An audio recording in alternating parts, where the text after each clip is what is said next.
अगर कंपनी तुमने मेरे को आज शुरू करने नहीं दिए तो मैं ये संडे को टेस्ट ले लूंगा पार्टनरशिप का, कल। हमको नहीं फर्क पड़ता, पढ़ाने दे रहे क्या?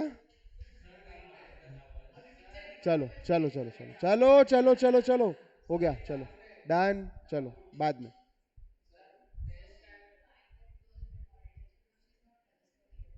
She is not, she is not registered, okay. हाँ हाँ, पूरा डेफिनेशन नहीं रहे। तुमने उसके पीछे के क्वेश्चन देखे क्या?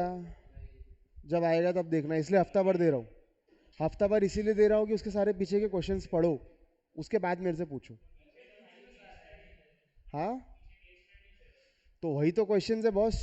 मैंने तुमको क्या बताया था, 80% की स्टडी है। क्वेश्चन दिखाई नहीं थे पहले दिन पे? फिर मेरे को नहीं पता। चलो चलो,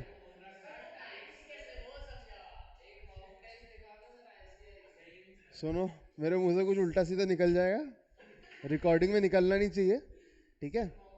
पढ़ाने दो, चलो। देखो, पार्टनरशिप और कंपनी के बीच का major difference, unlimited liability, separate legal entity. नहीं, वो नहीं। Separate legal entity, company separate legal entity है, partnership is not a separate legal entity. Separate legal entity का मतलब क्या होता है? सेपरेट लीगल एंटिटी, कंपनी और पार्टनरशिप और पार्टनर्स को अपन एक बोल सकते हैं, लेकिन कंपनीज और डायरेक्टर को एक नहीं बोल सकते अपन, वो दोनों अलग है, ठीक है? अच्छा देखो, मैं डेफिनेशन पढ़ रहा हूँ। लॉर्ड जस्टिस लिंडले था, इसने एक डेफिनेशन दी थी कंपनी की, देखो। An association of many person who could contribute their money और money is worth to a common stock and employed it in some trade और business and who share profit और loss arising from. ठीक है, ये अपन उसमें भी देख चुके हैं पार्टनरशिप में। एसोसिएशन ऑफ टू और मोर पर्सन था उसमें, ठीक है। Who contribute money and money is worth, ठीक है, to a common stock and employed some in some trade और बिजनेस, ये भी अपन देख चुके हैं। बिजनेस करना पड़ता है, प्रॉफिट होना चाहिए उसमें, ये सब फीचर्स अपन का पार्टनरशिप में देख चुके हैं, ठीक। अब देखो फर्क का है। The common stock is contributed is denoted in money and it's the capital of the company. जो कॉमन स्टॉक सबने एक साथ लाया है उसको अपन लोग कैपिटल ऑफ द कंपनी बोलेंगे। कॉमन स्टॉक मतलब पैसा लाया, तुम लोग ये समझ लो, ठीक है। कंपनी में क्या होता है, पैसे चलते हैं, पैसे नहीं चलते, शेयर चलते हैं। पैसे के बदले में आपको शेयर्स मिलते हैं, ये तो पता है ना शेयर कैपिटल क्या होता है। तो शेयर कैपिटल जो रहता है उसको आपको पैसे के बदले में शेयर कैपिटल मिलता है। अबे इतना भी तूने अकाउंट्स पढ़ा होगा, ठीक है, इतना तो पता होगा। शेयर कैपिटल नहीं पता? सुनो, सुनो, ये बैलेंस शीट, ठीक है, इधर कैपिटल रहता, ठीक है, ये पता है, इतना तो पता होगा। हाँ, ठीक। अब यहाँ कैपिटल में समझ ले 1 लाख रुपए का कैपिटल है, ठीक। अब ये 1 लाख रुपए का जो तेरा कैपिटल है ना, इसको मैं शेयर कैपिटल बोल सकता हूँ। कैसे मतलब, बोलते ही चल, ठीक है। अब सुनो, ये 1 लाख रुपए के शेयर्स नहीं है, ये तुम्हारा 1 लाख रुपए का टोटल कैपिटल है। इसमें शेयर्स कितने हैं? हो सकता है कि 10 रुपए का एक शेयर हो सकता है 100 रुपए का एक शेयर हो, ठीक है। तो 1 लाख डिवाइड बाय 10 करेंगे तो 10,000 शेयर आएंगे तेरे। अगर 10 रुपए की फेस वैल्यू का एक शेयर है, 10,000 शेयर पे 1 लाख आएगा तेरा। अगर मैं 100 रुपए की फेस वैल्यू का एक शेयर कर दूंगा तो तेरे 1,000 रुपए में आएंगे, 1,000 शेयर आएंगे 100 रुपए के, तब तेरा 1 लाख रुपए बनेगा, ठीक है। तो इस सिनारियो में तुम्हारे एक शेयर की वैल्यू हो गई 10 रुपए, या एक शेयर की वैल्यू हो गई 100 रुपए, और तुम्हारे पास टोटल है 1,000 या 10,000 शेयर, ठीक है। सो ऑथराइज शेयर तुम्हारे 10,000 है और ऑथराइज कैपिटल तुम्हारा 1 लाख रुपए का है। कैपिटल 1 लाख है, शेयर 10,000 है या 1,000 है, वॉट एवर द केस में भी। कैपिटल रुपीज में कैलकुलेट करते हैं, शेयर्स तुम्हारे नंबर्स और यूनिट्स में कैलकुलेट होता है, ठीक है। तुम शेयर मार्केट में शेयर खरीदते, रिलायंस का शेयर कितने पे चल रहा है पता है? ठीक है, इतना पता है ना तुमको? तो इतना तो पता होगा कि एक शेयर की वैल्यू 2,000 रुपये, और टोटल रिलायंस में जितने भी शेयर होंगे उन सबको मिला के ये करेंगे अपन वैल्यूएशन, उसका मार्केट वैल्यू जो भी है, मार्केट वैल्यू अपन सारे शेयर्स को मिला के करेंगे 2,200 के हिसाब से अपन इंटू जितने भी शेयर्स है वो चल रहे हैं, उसको मिला के जब अपन निकालेंगे फिगर तो अपनी बैलेंस शीट के इस साइड में आएगा। ये पता है? ये पता है कि नहीं पता है देखो? भाई कैसी बात कर रहा मेरे से? अच्छा, साइंस का है ठीक है, लेकिन अभी तूने लॉजिक भी बता दिया उसका, तो फिर भी तू बोल रहा देखो नहीं पता। तूने खुद ने बोला कि सर हाँ ठीक है रिलायंस का शेयर 2200 रुपये पे चल रहा है। अब यहाँ मैं बोल रहा हूँ कि 2200 का शेयर है वो, समझ ले 14 लाख शेयर है। 14 लाख शेयर है रिलायंस के, तो 2200 इंटू 14 लाख अगर मैं करूँगा तो जो भी मेरी वैल्यू आएगी वो मेरी यहाँ पे आएगी कैपिटल में, वो शेयर कैपिटल रहेगा तेरा। अब जमा, ठीक है। हाँ बराबर। देखो, the person who contributes to it और whom it belongs to are members, ये अपने को पता है, जो जो कंट्रीब्यूट करेगा पैसा वो मेंबर बनेगा। अच्छा, the proportion of capital to which each of the member is entitle to is his share, जितना आपने कंट्रीब्यूट किया उतना आपका शेयर है, ठीक। These shares are always transferable although the right to transfer may be restricted. ये shares को हम लोग ट्रांसफर तो कर सकते हैं, जैसे प्राइवेट लिमिटेड कंपनी में अपन शेयर ट्रांसफर कर सकते हैं, लेकिन थोड़ा सा रिस्ट्रिक्शन रहते हैं कि किसको आप लाना चाहते हो वो आप डिसाइड करोगे, वो आपके ऊपर है। पब्लिक कंपनी में शेयर्स का transfer is not restricted. Reliance में जिसको भी शेयर लेना है डीमैट अकाउंट खोलो, शेयर मिल जाता है। अपन ने रिस्ट्रिक्ट करके रखेगा उसमें, बेचो ना, कोई दिक्कत नहीं, ठीक है। अरे दिमाग मत लगाओ, दिमाग मत लगाओ, सुनो सुनो, पहले मेरे को जो बताना है मेरे को बता लेने दो, फिर तुम्हारे सारे डाउट एंटरटेन करूंगा। सुनो, देखो, अब सीधा फीचर्स पे आ जाओ। नहीं रुको, ये वाले की डेफिनेशन देखो। सुनो सुनो, अ company is an incorporated association. Incorporated मतलब, इनकॉर्पोरेटेड, हाँ अच्छा है, बहुत बढ़िया। इनकॉर्पोरेटेड का मतलब क्या होता है? यस, कोई भी चीज़ को चालू करना, ठीक है, इज इनकॉर्पोरेशन, ठीक है। एसोसिएशन को इनकॉर्पोरेट करना, आपने रजिस्टर किया उस चीज़ को, ठीक है। सुनो सुनो सुनो, which is an artificial person created by law. ये आर्टिफिशियल पर्सन क्यों बोल रहा है कंपनी को? हाँ, तो आर्टिफिशियल इसलिए बोल रहा है क्योंकि एक्चुअल में वो लीगल पर्सन है क्या, मतलब जिंदा है क्या, उसको छू सकते क्या, फील कर सकते क्या? ऑब्वियसली नहीं। इसलिए that is why it is calling it as artificial person, ठीक है। अब हैविंग अ सेपरेट एंटिटी, जो सेपरेट लीगल एंटिटी है वही बता रहा है, डायरेक्टर्स से अलग है और इसकी खुद की एक पहचान है, ठीक है। अब विथ परपेचुअल सक्सेशन, परपेचुअल का मतलब, हाँ, परपेचुअल का मतलब क्या बोला था? यस, हमेशा चलता रहेगा, और सक्सेशन मतलब कोई ना कोई ना कोई ना कोई आता ही रहेगा, ठीक। अच्छा, and a common seal. What is a common seal? Yes yes, नहीं, कॉमन सील मतलब कोई एक ठप्पा होता है, ठीक है। कोई भी कंपनी का स्टैंप या कोई चीज़ जिससे कंपनी की ऑथराइजेशन मिलती है, आप स्टैंप लगाए बिना कोई भी डॉक्यूमेंट को वैलिडेट नहीं कर सकते कंपनी के, ठीक है। वैसा नहीं रहे, अगर आपको कंपनी में, सुनो सुनो सुनो, समझ लो मैं डायरेक्टर हूँ, अगर मैं कोई चेक पास करवा रहा हूँ, तो मैं जब भी कोई चेक पे साइन करता हूँ और अगर मैं बैंक में देता हूँ और वो प्राइवेट लिमिटेड कंपनी का चेक है, तो हमेशा उस पर एक स्टैंप लगा रहता है, वो स्टैंप के बिना वो चेक वैलिड नहीं रहता।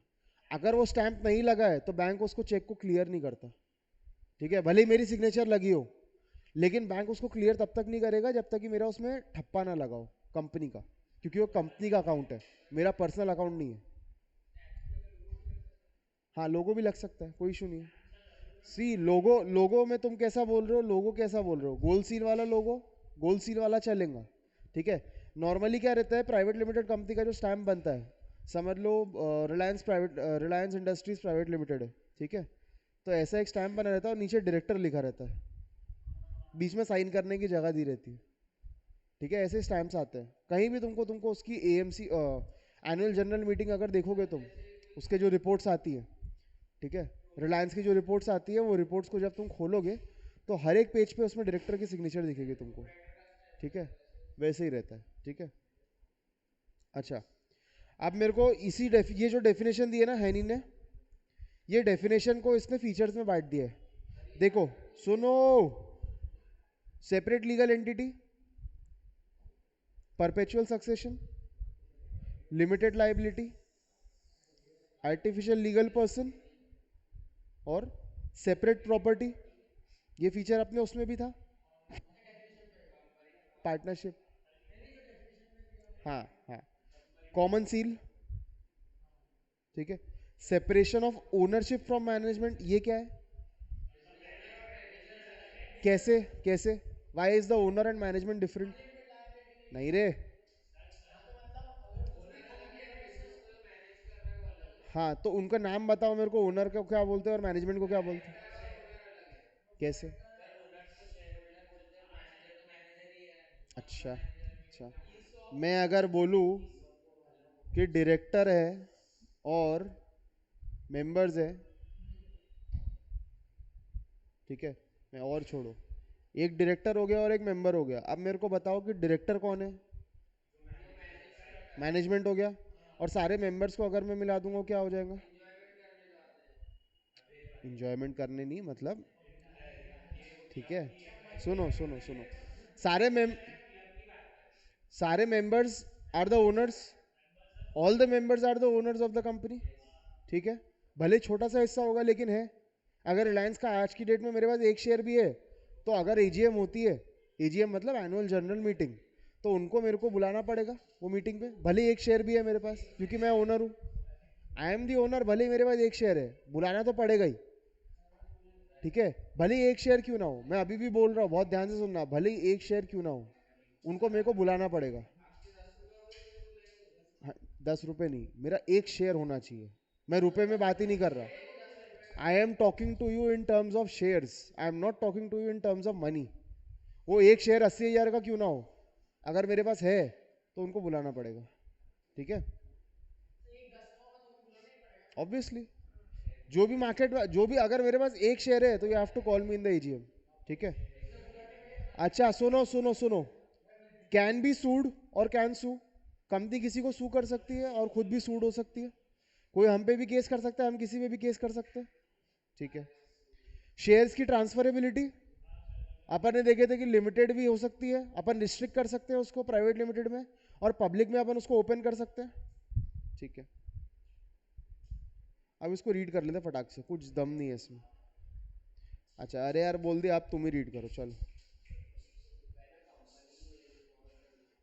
चलो, सेपरेट लीगल एंटिटी बता दो मेरे को। मैं इंपॉर्टेंट लाइंस अंडरलाइन करते या तो तुम लोग पढ़ लो।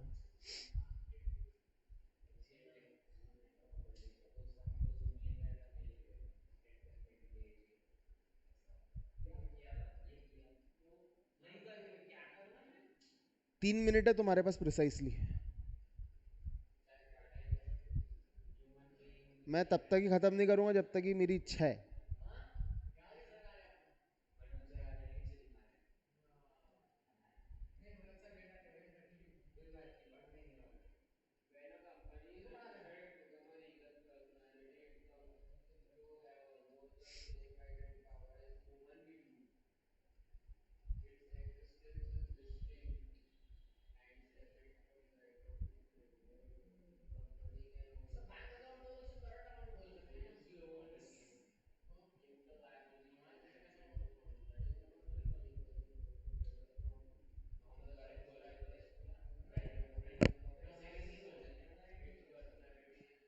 एक मिनट बचा है पूरा।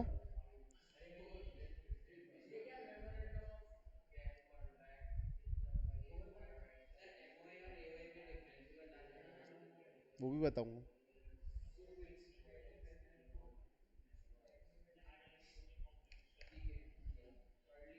पढ़ लिया। अलग से बोला है उसने कि बॉस आप एक अलग ह्यूमन बीइंग की तरह हो, आपके पास सारे पावर्स है, बट यू आर आर्टिफिशियल, ठीक है। आप अपने मन, आप अपना बैंक अकाउंट भी खोल सकते हो, आप अपने नाम पे कंपनी का प्रॉपर्टी भी ले सकते हो, आप लोन भी ले सकते हो, लाइबिलिटी भी ले सकते हो, सब कुछ ले सकते हो, ठीक है। अच्छा, इसमें लिखा है कि different person, it is a different person from the subscribers to the memorandum of association. Subscribers to the memorandum of association कौन लोग होंगे? मेंबर्स। जितने भी मेंबर्स रहेंगे सब आर्टिकल ऑफ एसोसिएशन में उनका नाम रहता है। अच्छा, मैं दोनों का फर्क बता देता हूँ, देखो। आर्टिकल ऑफ एसोसिएशन और मेमोरेंडम ऑफ एसोसिएशन, ठीक है। सुनना ध्यान से, ध्यान से सुनो। इसमें memorandum of association is a more important document. क्यों, वो भी बताता हूँ। Article of association is a less important document. ठीक है। मेमोरेंडम ऑफ एसोसिएशन में कंपनी के सारी डिटेल्स रहती है, जैसे डायरेक्टर्स कौन कौन है, ठीक है, कंपनी का एड्रेस क्या है, कंपनी का बिजनेस क्या है, ठीक है, कंपनी किस तरीके से फॉर्म हुई है, प्राइवेट लिमिटेड है, पब्लिक लिमिटेड है, कंपनी का कैपिटल क्या है, 1 लाख की प्राइवेट 1 लाख का ऑथराइज कैपिटल है कि 10 लाख का है कि 20 लाख का है कि 100 लाख का है, ठीक है। ये सब डिटेल्स आपकी एमओए में आती है। डायरेक्टर्स का एड्रेस, डायरेक्टर्स का उनका डिन नंबर, डायरेक्टर्स का डिन नंबर मैंने बताया था। डिन नंबर क्या होता है? डायरेक्टर आइडेंटिफिकेशन नंबर, ठीक है। इनकी पहचान होती है, जैसे पैन नंबर होता है वैसे डिन नंबर डायरेक्टर्स का होता है। यस, एक डायरेक्टर का एक ही डिन नंबर रहेगा सारी कंपनीज में। मैं अगर एक बंदा हूँ तो मेरा एक ही डिन नंबर इशू हो सकता है मेरे लाइफ टाइम में। मेरा डिन नंबर एक ही रहेगा, 5 कंपनीज में डायरेक्टर हो सकता हूँ मैं, 100 कंपनी में भी डायरेक्टर हो सकता हूँ।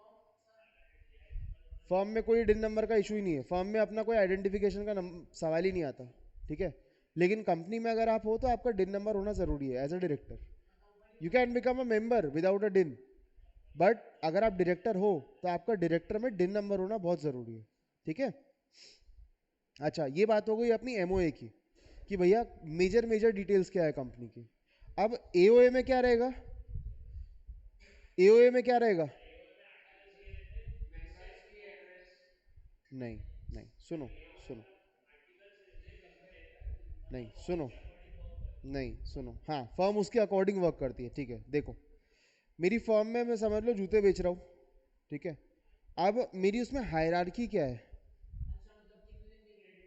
हुँ? नहीं, मेरी एक एक हायरार्की होगी कि भैया पहले मैनेजर रहेगा, उसके नीचे असिस्टेंट रहेगा, उसके नीचे ये लोग रहेंगे, ये ऐसे इस तरीके से काम होगा, इन्फॉर्मेशन का एक्सचेंज इस तरीके से पास होगा। मेरी कंपनी में जो रिस्ट्रिक्शन, मेरी कंपनीज में जो पॉलिसीज़ रहेंगी वो मैं डिसाइड करके इसमें लिखूंगा कि मेरी कंपनी में मैं ऐसे लोगों को रखना चाहता हूँ जो यंग और डायनामिक हो, और उसके बाद उन लोगों से कैसे काम करना चाहिए, कैसे काम करवाना है, ठीक है। ये सब चीज़ें मैं आर्टिकल ऑफ एसोसिएशन में लिखूंगा। मैं मेंशन करूंगा कि भैया डायरेक्टर्स को अगर रिटायर करना है तो डायरेक्टर्स को रिटायर करने का क्या तरीका है, मेंबर्स को अंदर लाने का क्या तरीका है, डायरेक्टर्स को ऐड करने का क्या तरीका है, ठीक है। ये सब चीज़ें मैं अपने आर्टिकल्स ऑफ एसोसिएशन में लिखूंगा। दोनों मेंटेन करना कंपलसरी है कंपनी के लिए, ठीक है। अब कोई भी ऐसी चीज़ है जो मैं चेंज करना चाहता हूँ कंपनी की इंटरनल वर्किंग में, ठीक है, वो मेरे को एओए में चेंज करना पड़ेगा क्योंकि वो कंपनी की इंटरनल वर्किंग का डॉक्यूमेंट है। मेमोरेंडम ऑफ एसोसिएशन बाहर वाली दुनिया के लिए ज़्यादा काम का है। समझ लो आप लोग क्रेडिटर्स हो, ठीक है, आपको कंपनी की जानकारी चाहिए, तो आप लोग क्या करोगे, आप लोग मेमोरेंडम ऑफ एसोसिएशन देखोगे कि भैया डायरेक्टर्स कौन कौन है, कहाँ पे रहते हैं, कंपनी क्या काम करती है, कहाँ पे एस्टैब्लिश्ड है, उसका काम क्या है, नेचर ऑफ बिजनेस क्या है, कैपिटल कितना है उस कंपनी के पास। ये सब चीज़ें आपको मेमोरेंडम ऑफ एसोसिएशन से पता पड़ेगी, ठीक है। आर्टिकल ऑफ एसोसिएशन आपको ये बताएगा कि ये कंपनी अंदर से वर्क कैसे करती है। इसमें ऑडिटर्स क्या करते हैं, ऑडिटर्स अगर रहते भी हैं तो ऑडिटर्स का काम क्या क्या स्पेसिफाई करके रखा है इसमें, जो जो लोग हैं उनकी रिस्पॉन्सिबिलिटीज़ क्या क्या स्पेसिफाई करके रखी है। ये सब चीज़ें आपको आर्टिकल से पता पड़ेंगी। तो ये कंपनी का इंटरनल डॉक्यूमेंट है आर्टिकल्स, और memorandum is an external document. क्या? Yes, yes, it is, both the documents are public documents, ठीक है। आप पैसे भरो, दोनों डॉक्यूमेंट्स आपको मिल सकते हैं, कोई भी। यस, ये वो वाले पोर्टल पे रहता है जो अपन ने फर्स्ट डे देखे थे, एमसीए का जो पोर्टल देखे था ना, mca.co.in, सॉरी, हाँ, नहीं, मैं तुमको आर्टिकल्स अलग से दिखाऊंगा, वरना अभी मेरे को पैसे भरने पड़ जाएंगे अगर मैं किसी का दिखाऊंगा तो। 110 रुपये की फीस रहती है, 11% है। 110 रुपये की फीस रहती है, 100 रुपये या 150 रुपये, सॉरी 100 या 500 रुपये की फीस है, वो भरो। आपको रिलायंस छोड़ो, आपको कोई भी सड़ी से सड़ी कंपनी का भी आपको एओए और एमओए दिख जाएगा। सारे डायरेक्टर्स की डिटेल, पूरी जन्म पत्री मिल जाएगी आपको कंपनी की, ठीक है। हाँ, दिखती है लेकिन तुमको इंटरनल डिटेल्स नहीं दिखेगी उसमें जब तक ये पैसे नहीं भरोगे, ठीक है। अच्छा, ये एमओए और एओए इसमें है आगे अपने को, ठीक है। पहले वो नहीं पढ़ते, रुक जाओ, पहले ये पढ़ते हैं। देखो, ये एक केस लॉ था। अच्छा, ये केस लॉ इतना स्पेसिफिकली क्यों दिया हुआ है? कौन सा केस लॉ होगा ये? जजमेंट कौन सा जजमेंट है? जजमेंट कौन सा है मेरे को बताओ। इतना इंपॉर्टेंट जजमेंट है उसको क्या बोलते हैं अपन? Landmark judgment. Landmark judgment. अबे कैसे शर्म ही आती। एक चीज बताता हूँ, सुनना बहुत ध्यान से सुनना। एक मालूम एक तो भी कंट्री में ऐसा एक रोलर कोस्टर है, ठीक है?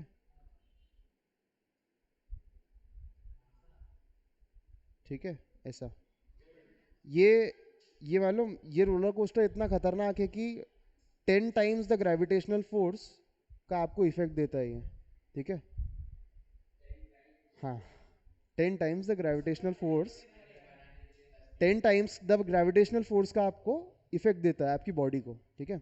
इसमें होता क्या है ना कि आप जब यहाँ तक जाते हो ये लेवल तक, तब आपको ऑप्शन दिया जाता है कि या तो एक बटन दबा के वापस आ जाओ, या तो कंटिन्यू कर लो पूरा नीचे, ये ऐसा, ये इधर से नीचे जाके ऐसा ऐसा कंटिन्यू कर लो, ठीक है? ऑप्शन दिया जाता है।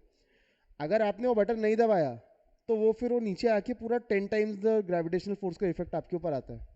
धीरे धीरे होता क्या है कि आप ब्लैकआउट हो जाते हो, आपका आप एकदम अंधे ब्लर हो जाती है दिमाग, और एकदम डेड हो जाते हो। थोड़े 5-10 सेकंड के बाद आप मर जाते हो, पेनलेस डेथ, एकदम एकदम पेनलेस डेथ।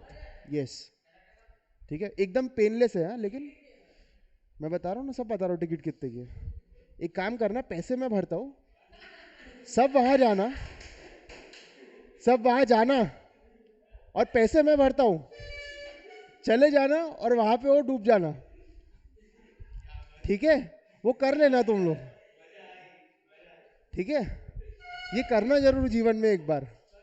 ये उन लोगों के लिए होता है जिन लोग को मरने की इच्छा होती है ना, वो लोग वहां पे चले जाते हैं, ठीक है? कैंसर पेशेंट्स और इन लोग को पता है मरना है, ठीक है? पेनलेस डेथ चाहिए, आओ भैया यहाँ पे चले जाओ, ठीक है? वो सब सब इंफॉर्मेशन मैं दे दूंगा।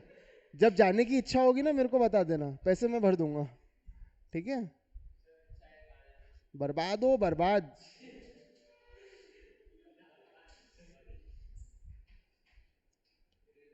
पहले दिन बताया था लैंडमार्क जजमेंट क्या रहता है।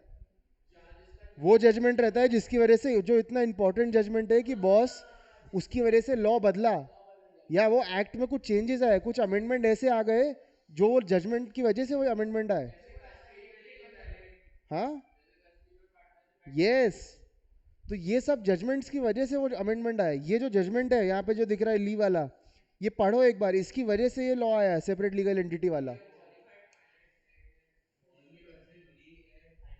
ली वर्सेस ली का मतलब, ली तुम्हारा वो था जिसने केस किया था, वो कंपनी अलग है।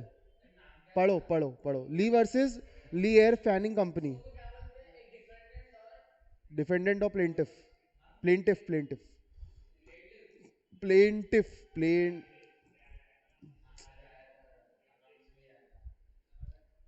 प्लेंटिफ।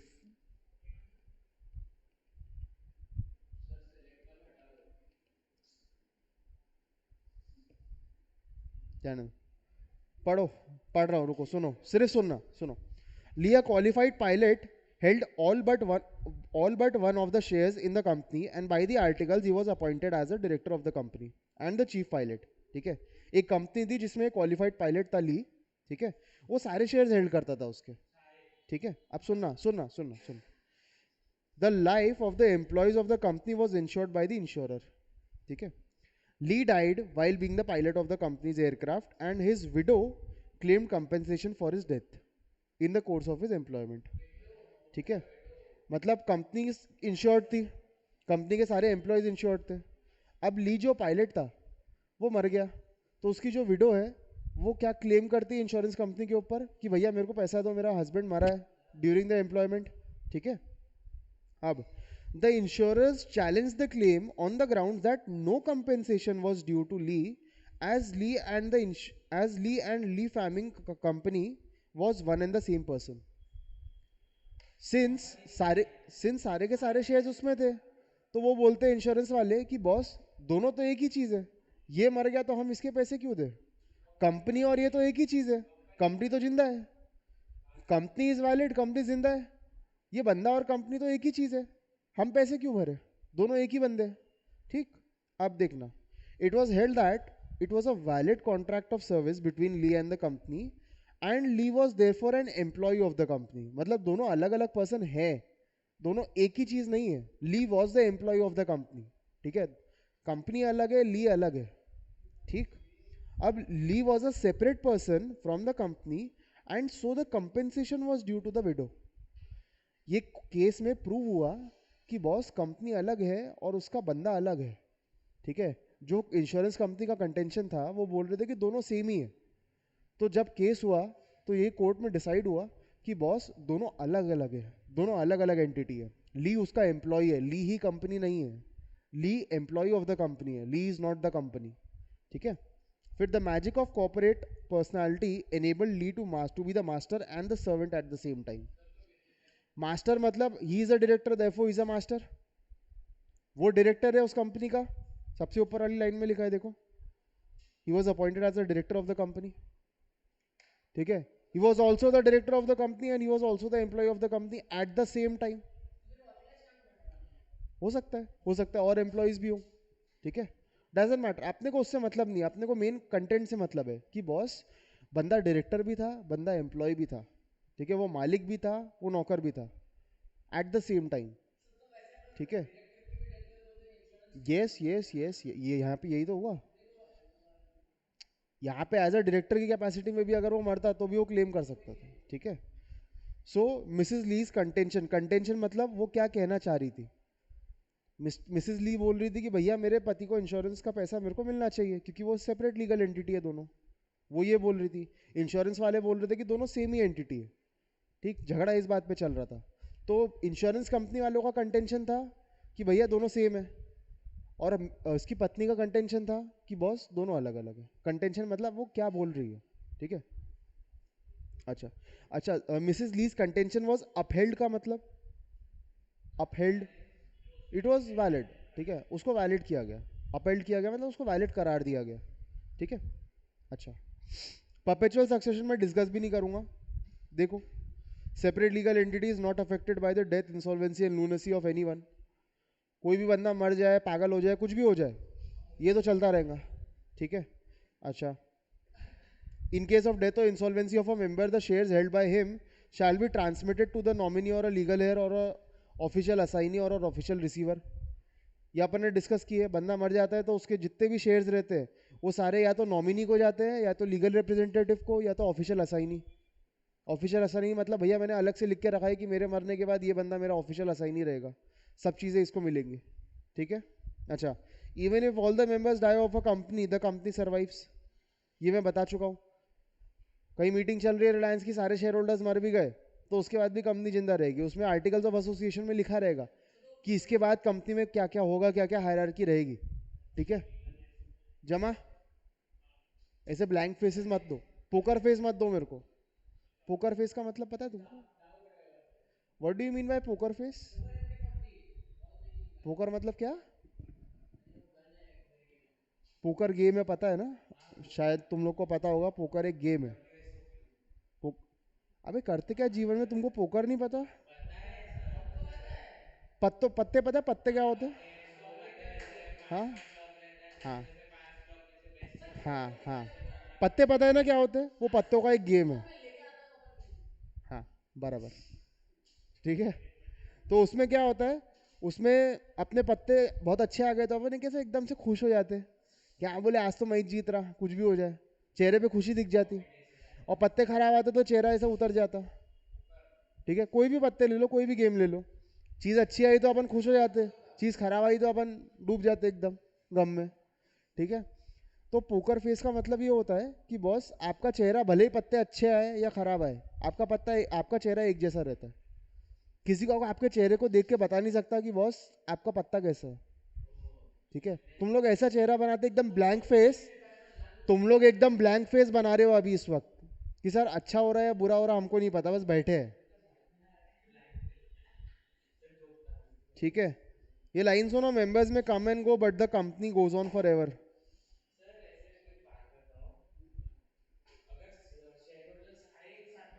हाँ, अभी तो वही डिस्कस किया मैंने। आर्टिकल ऑफ एसोसिएशन में तरीका लिखा रहेगा कि सब मर गए तो उसके बाद क्या रहेगा। हाँ, यस यस, नॉमिनी को मिल जाएंगे, ठीक है। उसके बाद भी वो कंटिन्यू रहेगी कंपनी, सब प्रोसीजर लिखा रहेगा उसमें। अरे परम्यूटेशन कॉम्बिनेशन आ जाओ। Limited liability, limited liability,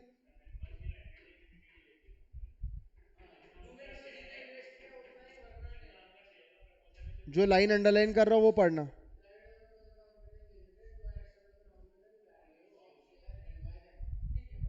In no case can the shareholders be asked to pay anything more than the unpaid value of the shares.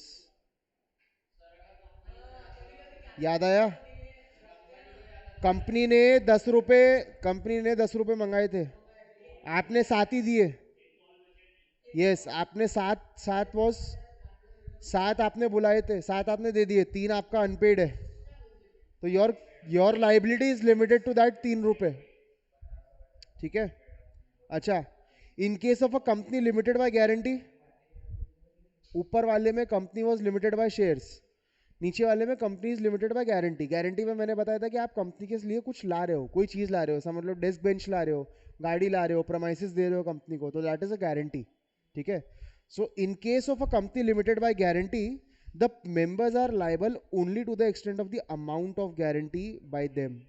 मतलब मेरी लाइबिलिटी सिर्फ, अगर मैं डेस्क बेंच ला रहा हूँ कंपनी में, तो मेरी लाइबिलिटी सिर्फ डेस्क बेंच की है, इसके ऊपर मैं कुछ नहीं दूंगा कंपनी को, बस जितना मैं लाया उतनी मेरी लाइबिलिटी है, ठीक है।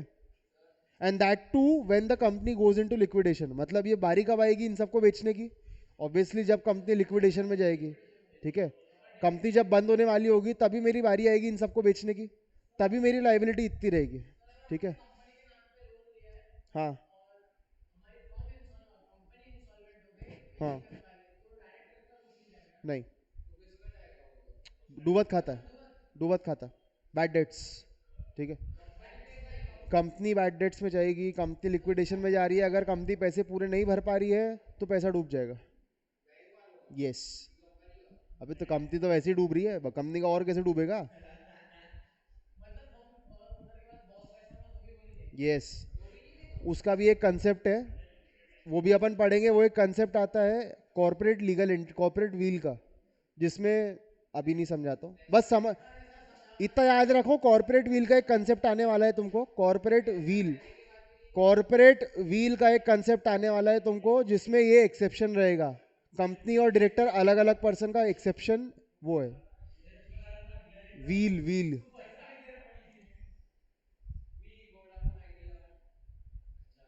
ठीक है, सॉरी, ठीक है। ये कंसेप्ट आएगा, that is an, this concept is an exception of company और डायरेक्टर आर अलग अ पर्सन, बताऊंगा। अच्छा सुनो, ये अनलिमिटेड कंपनी का कंसेप्ट बेकार क्यों है? अनलिमिटेड लाइबिलिटी वाली कंपनी का कंसेप्ट बेकार क्यों है? बराबर है, और अगर यही करना होता तो मैं पार्टनरशिप क्यों नहीं करता? है ना, मैं अनलिमिटेड कंपनी बनाऊंगा क्यों? मैं पार्टनरशिप बना लूंगा, उससे अच्छा कंसेप्ट वही है उसमें भी, ठीक है। इसलिए ये प्रैक्टिकली फॉलो नहीं होता है कंसेप्ट, ठीक है। तीन टाइप की अपन ने, तीन टाइप की देखी, कौन कौन सी? Limited by shares, limited by guarantee और अनलिमिटेड, ये तीन टाइप की कंपनी के फॉर्मेशन है, ठीक। अब तुम लोग का ध्यान नहीं है उसमें, मेरी गलती नहीं है, ठीक है। सुनो, आर्टिफिशियल लीगल पर्सन, क्लास के बाद, क्लास के बाद, ठीक है, लिख के रख ले क्लास के बाद। सुनो, आर्टिफिशियल लीगल पर्सन अपन ने देखे, डायरेक्टर अलग, कंपनी अलग। कंपनी जो है अपन फील नहीं कर सकते, उसको टच नहीं कर सकते, that is why it is artificial, ठीक है। A company is a legal judicial person created by law, ठीक है। It is an artificial person as it is created by the process other than natural birth, naturally born नहीं होती है वो, अपन एक process की वजह से क्रिएट करते हैं उसको, ठीक है। कंपनी इनकॉर्पोरेट करते हैं, कंपनी को पैदा नहीं करते, ठीक है। अलग वर्ड है, पैदा होने में और इनकॉर्पोरेट करने में, दोनों में फर्क है, ठीक है। It is a person since it is cloth with all the rights of the individual, सारे इंडिविजुअल बंदों के राइट्स रहते हैं, अपन ने ऊपर देखे थे ह्यूमन बीइंग के सारे राइट्स है उसके पास, ठीक है। It can do everything which is natural, which a natural person can do, except be sent to jail or take any oath or marry or practice a learned profession. ये सब चीजें छोड़ के कंपनी सब कुछ कर सकती है, ठीक है. Hence it is a legal person in its own sense, ठीक है. As the company is an artificial person, it can act only through some human agency. Artificial person है इसलिए वो खुद एक्ट नहीं कर सकती, उसको कोई डायरेक्टर या उन लोगों की जरूरत पड़ेगी रिप्रेजेंट करने के लिए. तो जो डायरेक्टर होता है, he represents the company. He is not the sole owner of the company, he represents the company. वो कंपनी को रिप्रेजेंट करने जाता है, ठीक है. सुनो सुनो, the director can control the affairs of the company, ठीक है, and act as its agent, but they are not the true agents of the company. इसका मतलब समझाओ मेरे को. हाँ, यस यस यस यस. सिर्फ एक ध्यान से सुन रहा है, बाकी सब मजाक कर रहे हैं. सिर्फ एक ध्यान से सुन रहा है. वो बोल रहा है कि कंपनी में, सी वो बोल रहा है कि एक मेंबर की जिम्मेदारी दूसरे की नहीं रहती कंपनी में. दैट इज ट्रू, ठीक है. वो पार्टनरशिप में ट्रू नहीं था, लेकिन यहाँ पे ट्रू है. तो वही तो बोल रहा है वो. फिर से पढ़ो, सुनो सुनो. The director can control the affairs of the company and act as its agent, but they are not the agents of the members of the company. जो members of the company है, उसका एजेंट ये नहीं है, ठीक है. Directors की चीज वो डायरेक्टर रिस्पॉन्सिबल रहेगा, मेंबर्स रिस्पॉन्सिबल नहीं रहेंगे उसके लिए. मेंबर्स तो खैर कुछ, मेंबर्स का कुछ हक वही नहीं है. मेंबर्स कुछ कर ही नहीं सकते. मेंबर्स सिर्फ वोटिंग कर सकते हैं और कुछ नहीं कर सकते. मेंबर्स वो सिर्फ वोटिंग के लिए रखा है उनको, ठीक है. ये ध्यान रखना. The directors can either act on their own और through the common seal, that is can authenticate the formal act. Common seal का बताया था मैंने क्या मतलब होता है, ठप्पा, ठीक है. अच्छा, सेपरेट प्रॉपर्टी, ये मैं, यस यस, एक बार पढ़ लो, ये कुछ दम नहीं है इसमें. हाँ हाँ, यस, जो अगर एक्स्ट्रा बचा तो, ठीक है. हाँ, तेरा क्या डाउट था, बता. हाँ, नहीं, लिमिटेड रहेगी. ओपीसी हो भले कुछ भी हो, वो कंपनी है ना. लाइबिलिटी लिमिटेड है 1% कंपनी की. 1% कंपनी, कंसेप्ट पढ़ेंगे उसका अपन. 1% कंपनी में एक ही डायरेक्टर रहता है. इसमें मिनिमम दो चाहिए, ठीक है. मिनिमम दो चाहिए डायरेक्टर. डायरेक्टर और मेंबर दोनों अलग अलग है लिमिट्स. डायरेक्टर की मिनिमम लिमिट है प्राइवेट लिमिटेड में दो, ठीक है. मैक्सिमम स्पेसिफाइड नहीं है, बट लिमिटेड टू 15 रखते हैं अपन, ठीक है. मेंबर्स की लिमिट है 2 to 200. Public limited company, private, public company private company फर्क है. प्राइवेट लिमिटेड कंपनी, अरे यार तुम रुको रुको, वो डिफरेंस पे आएंगे अपन. हाँ, क्या बोल रहे हो. अभी तो पढ़े अपन ने, limited by liability, limited by shares, limited by guarantee, limited unlimited company. ये तीन क्या है. जब बोलता हो तो सुनते नहीं, आपस में चकल्लस करते रहते हैं. आपस में चकल्लस करोगे तो ये नहीं सुनाई देगा. फिर इसके ऊपर क्वेश्चन आएगा पेपर में 4 मार्क का, फिर मेरे को बोलोगे सर आपने तो ये पढ़ा ही नहीं, ठीक है. ये पूछने लायक सवाल नहीं था वैसे. अगर ये पढ़ लिया हो तो ये केस पढ़ना.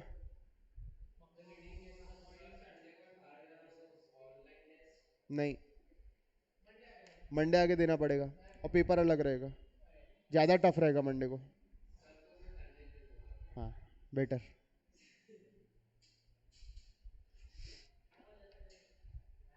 एग्जाम्पल पढ़ लोगे तो पूरा कंसेप्ट समझ में आ जाएगा. That is a case law. Macaura versus north assurance company limited. M was the holder of nearly all the shares of the timber company. He was also a major creditor of the company. ठीक है, मतलब उसके पास सारे shares थे, almost सारे shares थे, और वो क्रेडिटर भी था कंपनी का, मतलब कंपनी को उसको पैसे देने बचे थे, ठीक है. फिर M insured the company's timber in his own name, उसने खुद के नाम पे कंपनी के टिम्बर को इंश्योर किया। ठीक है, टिम्बर लकड़ा लकड़ा लकड़ा लकड़ा, ये जिस पे बैठा है टिम्बर है। हाँ, ठीक है। अच्छा, the timber was lost in fire, M claimed insurance compensation, it was held that the insurance company was not liable as no share holder has any right, as no shareholder has any right in the property or owned by the company, for he has no legal or equitable interest in them। इसमें कौन जीता है बताना जरा। Yes, कैसे? Yes, बंदा जो था, जो एम था, उसने अपने नाम पे इंश्योरेंस करवाया था टिम्बर का, लेकिन वो एक्चुअल में कंपनी की प्रॉपर्टी थी। कंपनी को कराना चाहिए था उसको, बंदे ने नहीं। ठीक है, जमा। चलो,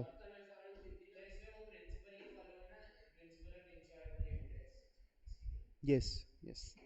अच्छा, कॉमन सील ठप्पा पढ़ लो एक बार।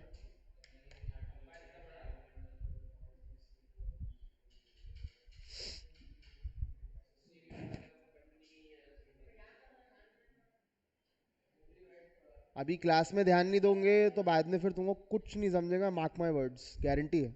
लिख के ले लो।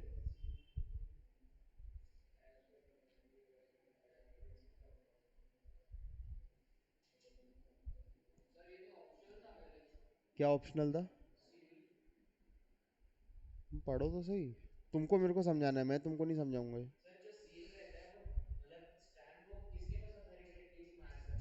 वो एओए में लिखी रहती है, डायरेक्टर्स के पास रहती है अथॉरिटी। और उसमें से भी चेक पे सारे डायरेक्टर साइन नहीं करते, उसमें ऑथराइज किया जाता है कि भैया एक बंदा साइन करेगा। ठीक है। हम्म। नहीं, वो नहीं रहा तो फिर आपको एक अलग से फॉर्मेशन करना पड़ता है। आपको अलग से अमेंडमेंट करना पड़ेगा उसमें कि भैया अगर ये नहीं रहा तो क्या रहेगा। बैंक में आपको अलग एप्लीकेशन डालनी पड़ेगी। आप बैंक अकाउंट खोलते हो, आपको एओए एमओए दोनों देना पड़ता है। ठीक है। हाँ, पढ़ लिया? कुछ डाउट है इसमें, क्योंकि तुम समझाने वाले हो मेरे को। कुछ पूछूंगा मैं इसमें, मेरे को बताना क्या है वो।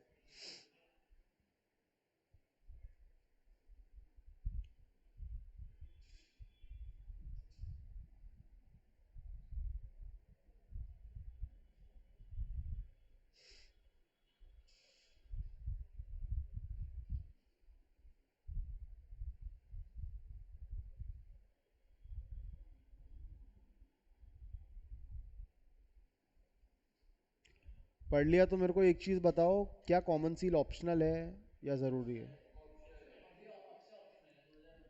ठीक है, पढ़े ना तुमने पूरा?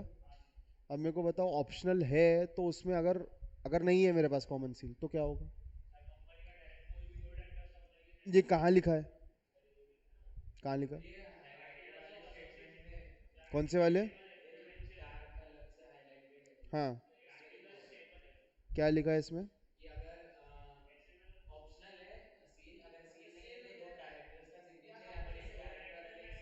अच्छा, ठीक है। ये लाइन में देखो लिखा हुआ है,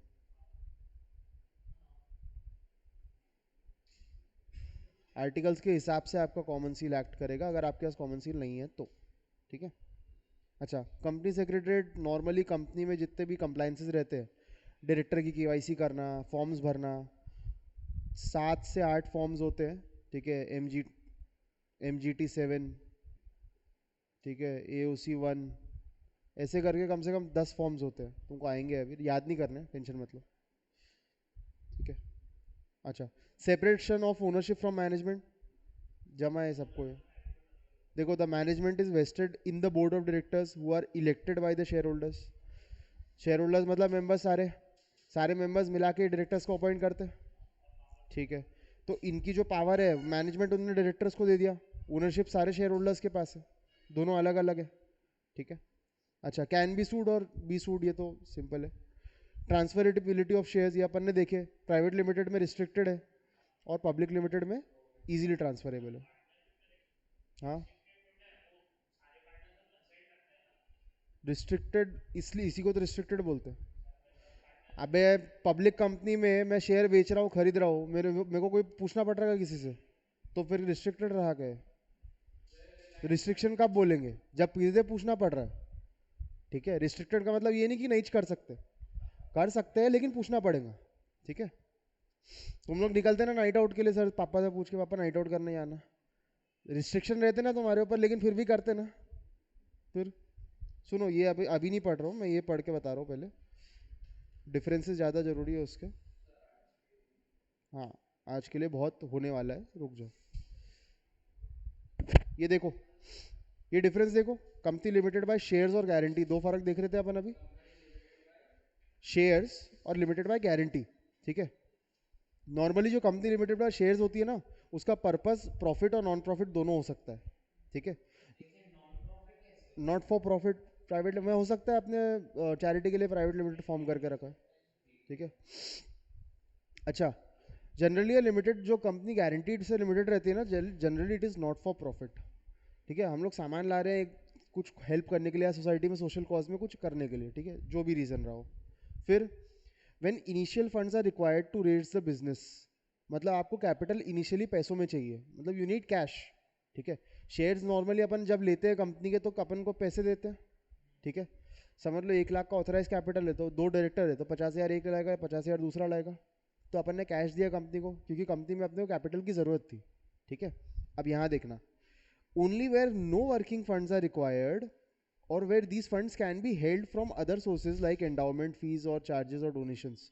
मतलब आपको पता है कि भैया आपके पास पैसा आ जाएगा, डोनेशन से या कोई फीस आ जाएगी या कुछ तो भी आ जाएगा, आपको फिलहाल कैश की ज़रूरत नहीं है, तो आप गारंटी के तौर पे ये सब चीज़ें ले आओ, आप चालू कर लो कंपनी। गारंटी के तौर पे मैं बेंचेस ले आया, मैं सेटअप करवा दिया मैंने। ठीक है, मैंने रिसेप्शन पे सारे फर्नीचर बनवा दिए, मैंने प्रोजेक्टर ले आया, लैपटॉप ले आया, ये सब ले आया मैं कैश नहीं लाया, क्योंकि मेरे को पता है कोई ना कोई डोनेशन आ ही जाएगी या कोई फीस आ ही जाएगी, मेरे को कैश की ज़रूरत नहीं है, तो मैं गारंटी पे ला सकता हूँ सब कुछ। ठीक है, अब हाँ लेके जाएंगे, लेकिन कब? जब कंपनी बंद होगी। ठीक है, या आप जा रहे होगे वहाँ से। गारंटी का मतलब कि भाई ये जो प्रोजेक्टर है, मैं अपने हिस्से की जगह में प्रोजेक्टर ला रहा हूँ, am I giving you cash? Am I giving you cash? I am giving you a substituent of cash. ठीक है, that is a guarantee, money worth, yes. अच्छा, transfer of shares may not be restricted. ठीक है, shares वाले में public और private दोनों आती है, तो प्राइवेट पब्लिक वाले में शेयर्स का रिस्ट्रिक्शन नहीं है। ठीक है, अच्छा, गारंटी वाले में restricted and different than those of the limited by shares. Restricted क्यों है बॉस? अब मैं जाऊंगा तो ये प्रोजेक्टर लेकर जाऊंगा, ठीक है, मैं शेयर बचे नहीं मेरे पास, तो ये रिस्ट्रिक्टेड है, मेरे को सबसे परमिशन लेनी पड़ेगी। ठीक है, अच्छा, liability of the members limited to the unpaid of shares, अपन ने डिस्कस किए थे, 10 का पेड अप कैपिटल था, उसमें से मैंने 7 ही दिए थे, बचा हुआ 3 मेरा देना हुआ बचा है, तो मेरी लाइबिलिटी सिर्फ इतनी है शेयर से। ठीक है, और लिमिटेड बाय गारंटी में limited to the amount of guarantee, मतलब ये प्रोजेक्टर मैं लेकर आया हूँ, तो मेरी लाइबिलिटी सिर्फ ये प्रोजेक्टर है। कोई दिन खुदा ना खास्ता कंपनी में कुछ लफड़ा हुआ तो मेरी गारंटी सिर्फ इतनी है, इसको बेच के जो मिलता है ले ले, उसके अलावा मैं चवन्नी नहीं दे रहा। जमा? ठीक है, अमाउंट कॉल्ड अप, ये पता है ना, unpaid amount on the shares may be called up even before the winding up. देखो, ऑन अनपेड कैपिटल और पेड अप कैपिटल का फर्क पता है? पेड, अनपेड, कॉल्ड, अनकॉल्ड, किसको पता है? इसको समझाओ पहले, पेड ऑन क्लास के बाद में, पहले ज़रूरी है वो। ठीक है, अच्छा, मतलब अनपेड कैपिटल मेरा 10 बुलाया था, लेकिन मेरा 3 अनपेड था, 7 पेड अप है, 7 रुपये मैं दे चुका हूँ, 3 रुपये कॉल्ड थे, मतलब कॉल किया था लेकिन मैंने पे नहीं किया, तो भले ही कंपनी वाइंडिंग अप में क्यों ना चली जाए, मेरे को उसके पहले उसका पेमेंट करना पड़ेगा 3 रुपये का, क्योंकि वो मेरी लाइबिलिटी है ही, वो मेरे को देना ही देना है। मेरी 10 रुपये की लाइबिलिटी थी, मैं 7 रुपये दे चुका हूँ, 3 रुपये देने बचे, नहीं तो भी पे करना पड़ेगा, फोर फीचर हो जाएगा, फिर वो अलग है, वो अलग चीज़ है। हम्म, यस, कर सकते कर सकते। सुनो, गारंटी में amount guaranteed can be called only on winding up, ये बहुत ध्यान से देखना। यस, तो इसको बेच के जो भी मिलेगा, इसको बेच के जो भी मिलेगा तब कर सकते हैं, इसको सिर्फ बेच तब सकते हैं जब अपन वाइंडिंग अप में जा रहे हो। Yes, yes, yes, if company has a share capital the unpaid amount on the shares can be called before the winding up। Simple है, ठीक है। Share capital must have a share capital, क्योंकि भैया share से limited है आपकी company. यहाँ पे may have a share capital, भैया आपकी लिमिटेड बाय गारंटी है, ठीक है। अच्छा, to start you need to raise funds from the members, share वाले में। और इस वाले में does not require to raise funds from the members unless it is a share capital. जमा, चलो रुको रुको, ये देखो मैं ऊपर से पढ़ा रहा हूँ, पढ़ा नहीं रहा हूँ अंदर का। On the basis of members मतलब कंपनी का जो बाइफर्केशन है अपन ने पे ऊपर देखे types, limited by share, limited by guarantee और अनलिमिटेड। अब ये कंपनी का जो बाइफर्केशन है on the basis of members है, नंबर ऑफ मेंबर्स, ठीक है। नंबर ऑफ मेंबर्स के बेसिस पे कंपनी को अगर बांटे तो 1% कंपनी निकलती है, ठीक है। प्राइवेट लिमिटेड कंपनी निकलती है, और स्मॉल कंपनी भी एक छोटा सा है, वो कोई एक ही पार्ट में है, प्राइवेट के अंदर ही आता है वो, ठीक है। पब्लिक निकलती है, ठीक है। ये तीन हिस्से, 1%, प्राइवेट और पब्लिक। प्राइवेट के अंदर ही तुम्हारी स्मॉल कंपनी आती है, ठीक है। वो प्राइवेट लिमिटेड ही होती है। अच्छा, ये था on the basis of number of members. अब on the basis of control, कि किसके पास कंट्रोल रहेगा। होल्डिंग और सब्सिडरी, ये सुना है नाम। जैसे मैं बड़ा एग्जांपल देता हूँ, रिलायंस, रिलायंस की सब्सिडरी है जियो। सब्सिडरी का मतलब कि भैया रिलायंस उसको होल्ड करती है, तो जो कंपनी होल्ड कर रही है उसको होल्डिंग कंपनी बोलेंगे, और जो कंपनी उसके सब्सिट्यूट है उसको सब्सिडरी कंपनी बोलेंगे। हाँ, जैसे टाटा है, टाटा होल्डिंग कंपनी है, उसके अंदर की subsidiaries Jaguar land rover JLR, ठीक है, वो उसकी सब्सिडरी कंपनी है। Tata is the holding parent company. Yes yes yes, उसको पेरेंट कंपनी भी बोल सकते हैं, पेरेंट कंपनी और होल्डिंग कंपनी, ठीक है। सिस्टर कंसर्न वो अलग हो गया, वो भी बताता हूँ, वो अलग है। देखो, ये था होल्डिंग। एसोसिएट क्या होगा। अच्छा मेरे को बताओ, सब्सिडरी का मतलब क्या होता है कि 50% से ऊपर की शेयर होल्डिंग है, ये सबको पता है। 50, सॉरी हाँ, 50% से ऊपर लेकिन 100% से कम, इस सब्सिडरी। अबे पगला गया है क्या। होल्डिंग कंपनी मेरी, अगर मैं टाटा का ओनर हूँ और मैं अगर जेएलआर खरीदना है, तो मेरे पास 50% से ऊपर शेयर होने चाहिए, तभी तो मेरी सब्सिडरी होंगी वो। क्या मजाक कर रहे हो यार, क्या मजाक कर रहे हो यार तुम लोग।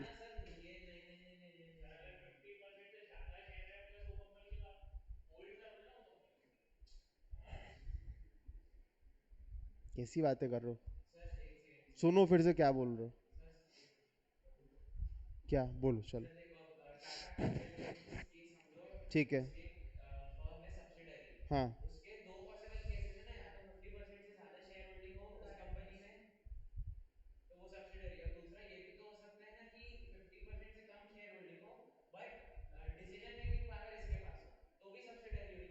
डिसीजन मेकिंग पावर हो तो सब्सिडरी रहती है, करेक्ट।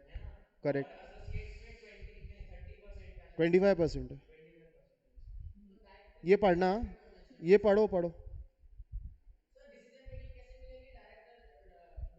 अगर बोर्ड ऑफ डायरेक्टर मेरे इशारे पे चलते हैं,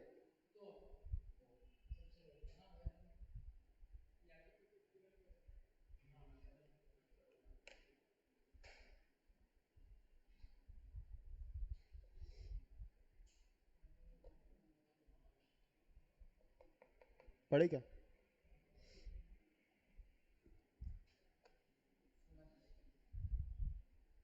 ये क्या क्राइटेरिया लिखा है सब्सिडरी कंपनी का, क्या लिखा है। या तो आपका, अच्छा और इसमें और लिखा है, control the composition of the board of director, मतलब 10 बोर्ड ऑफ डायरेक्टर्स हैं, उसमें से 6 आपके इशारों पे नाचते हैं, मेजोरिटी हो गई, ठीक है, तो आप वो कंपनी के सब्सिडरी मान सकते हो उसको, ठीक है। या तो आपका कंट्रोल है more than one half of the total voting power. What is one half of the total voting power. जो मैं बोल रहा था वो सही था कि गलत था। बराबर, तुम लोग इतने कॉन्फिडेंस से बोल रहे थे, मेरे को ऐसा लग रहा था कि मैं गलत हूँ।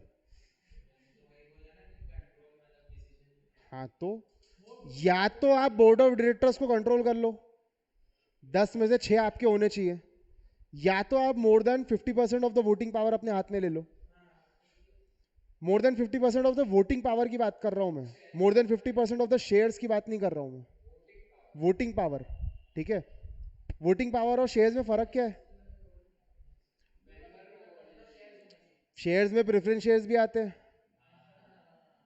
ठीक है, वोटिंग पावर की बात कर रहा हूं मैं। और वोटिंग, तुम लोग शेयर्स यूज नहीं करोगे word, the word which you will be using is voting power. ये voting power word is very very very very important. And this 1/2 का मतलब 50% से ऊपर, ठीक है, यस। सो ऑब्वियस सी बात है, अगर आपको कोई कंपनी को सब्सिडरी बनाना है तो you should have more than 50% of its voting power. अगर आपको कोई कंपनी को एसोसिएट बनाना है तो आपके पास कम से कम 20% ऑफ द वोटिंग पावर होनी चाहिए, but this 20% should be maximum till 50। Why? 50 से ज्यादा करोगे तो ऑब्वियसली सब्सिडरी हो जाएगी। तो 20 से 50 के बीच में अगर आपके पास उसके शेयर्स है, वोटिंग पावर है, तो इट इज योर एसोसिएट। अगर 50 के ऊपर है तो it is your subsidiary. Yes, तो आपके पास उतने शेयर्स होने चाहिए, ठीक है, मोर देन 50% और मोर देन 20%। ये एसोसिएट और सब्सिडरी नाम क्यों दिए गए हैं?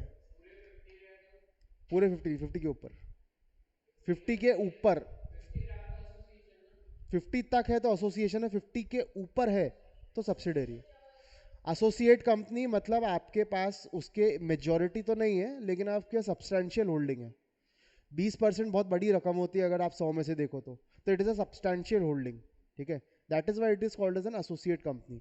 इसके नीचे वालों को इसलिए नहीं गिनते क्योंकि ऐसे बहुत है, ठीक है। 20 के ऊपर आपके पास थोड़ी बहुत पावर आ जाती है वो कंपनी में, आप कंपनी के मैनेजमेंट में थोड़ा सा से रहता है आपका, ठीक है। हाँ,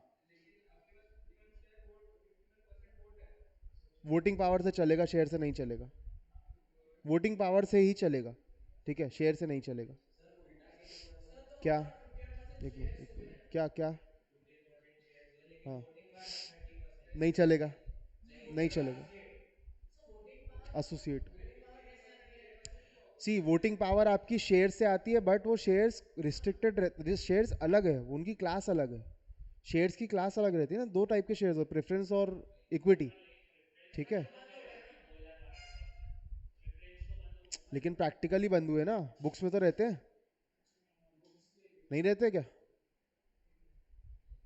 ठीक है, अच्छा, सिग्निफिकेंट, ये डेफिनेशन अपन पढ़ेंगे, ठीक है।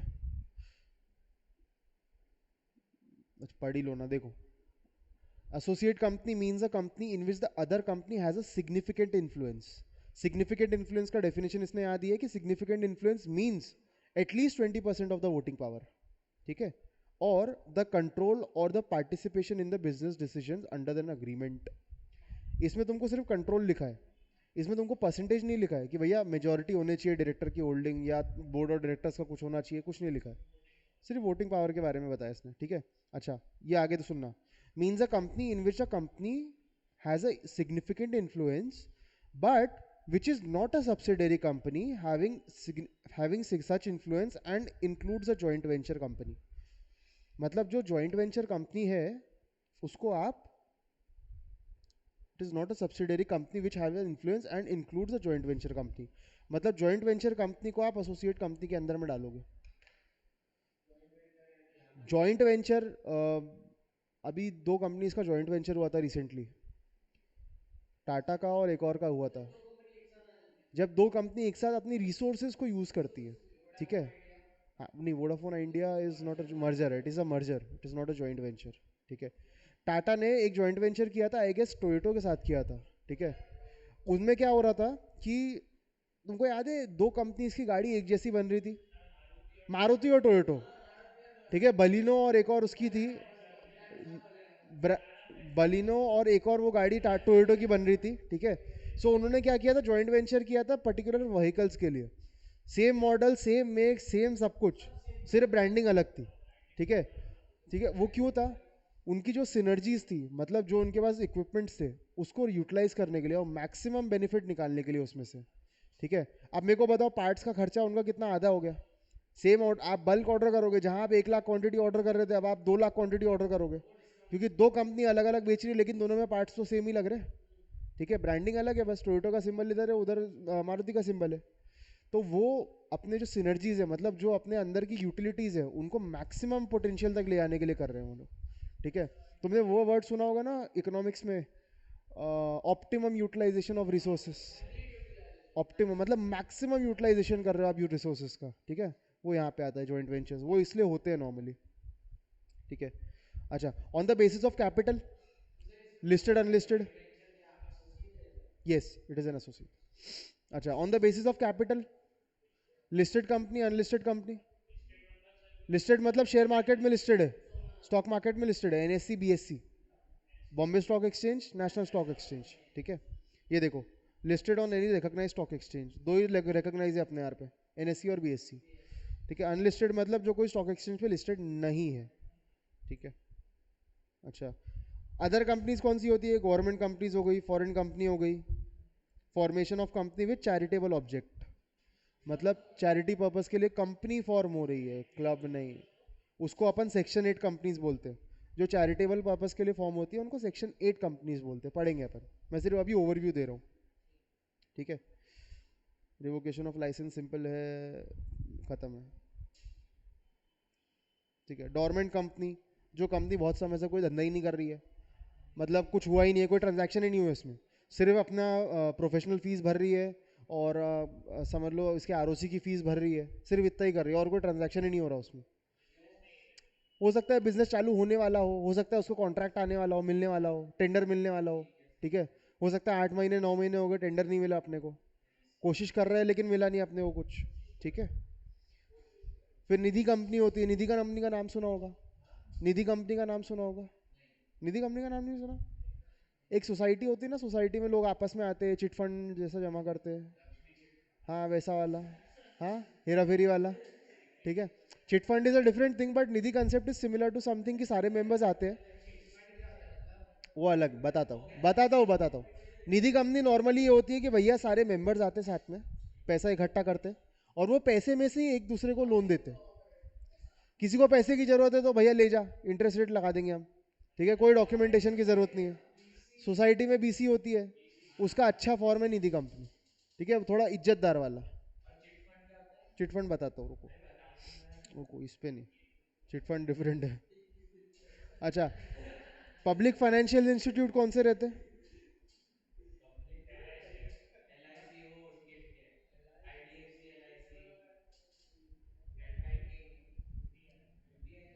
UTI, unit trust of India.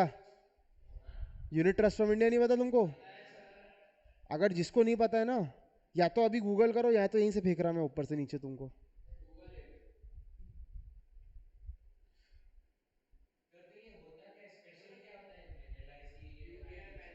ये पब्लिक फाइनेंशियल इंस्टीट्यूट्स है, ये they are beyond the criteria of companies. Life insurance corporation of India does not come under a company, क्योंकि वो इंश्योरेंस एक्ट में आती है, इनके लिए अलग ही एक्ट है, इनके लिए एक्ट ही अलग है।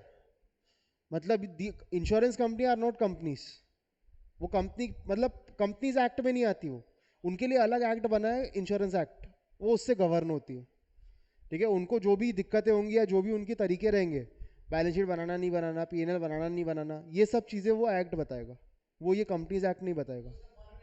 फॉर्म सब सब सब वो बताएगा, सब उस एक्ट से गवर्न होगा।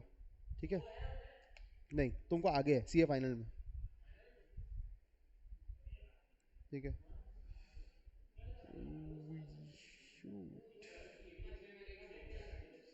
क्या आज मिलेगी तुमको बुक्स? यस, नहीं तो मंडे को ले लो ना, आ जाना, उसमें क्या टेंशन है। ये देखो एमओए भी है तुमको। ठीक है,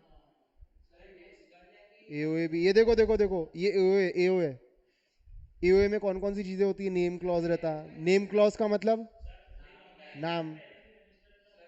ठीक है, हाँ ये मेमोरेंडम ऑफ एसोसिएशन, वही एमओए, सॉरी सॉरी एमओए। ठीक है, नेम क्लॉज मतलब नाम क्या है फर्म का, कंपनी का। ठीक है, रजिस्टर्ड ऑफिस क्लॉज मतलब रजिस्टर्ड ऑफिस कहाँ पे है, ठीक है। ऑब्जेक्ट क्लॉज मतलब धंधा क्या करने वाले हो, ठीक है। लाइबिलिटी क्लॉज मतलब लाइबिलिटी कितनी रहेगी।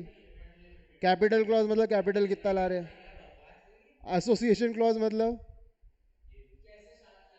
क्या तुम्हारा स्ट्रक्चर है, ठीक है। ये देखो, ये सब्सक्राइबर्स कौन कौन से रहेंगे, ठीक है। Every subscriber shall at least take 1 share and shall write the name and number of shares taken by him. कितने शेयर ले रहे हो वो लिखाना पड़ेगा, ठीक है। सिंपल है। डॉक्ट्रिन ऑफ अल्ट्रा वायरस बताऊंगा मैं, सिंपल है। डॉक्ट्रिन मतलब कोई एक ऐसा,